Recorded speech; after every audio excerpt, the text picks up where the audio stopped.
Government of India act 1919 या कायद्याने द्विदल शासन पद्धती लागू केली. प्रांतीय विषय हस्तांतरित आणि राखीव असे विभागले गेले. देशात पहिल्यांदाच द्विसदनवाद आणि थेट निवडणुका आणण्याचा प्रयत्न केला गेला. भारतीय विधान परिषदेची जागा उच्च सभागृह, राज्यसभा आणि कनिष्ठ सभागृह, विधानसभा असलेल्या द्विसदनी विधानमंडळाने घेतली. दोन्ही सभागृहातील बहुसंख्य सदस्यांची निवड प्रत्यक्ष निवडणुकीने करण्यात आली. 1935 हा कायदा भारतीय राज्यघटनेचा पाया आहे. या कायद्याने संघराज्य, प्रांतीय आणि समवर्ती सूची दिल्या. प्रांतीय स्वायत्तता लागू झाली. या कायद्याने मताधिकाराचा विस्तार केला. एकूण लोकसंख्येच्या किमान 14% लोकांना मतदानाचा हक्क मिळाला.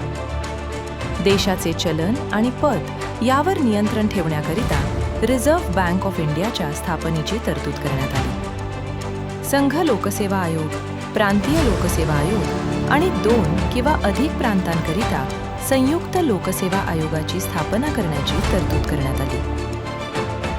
या कायद्याने बर्मा, आताचा म्यानमार, भारतापासून वेगळा केला.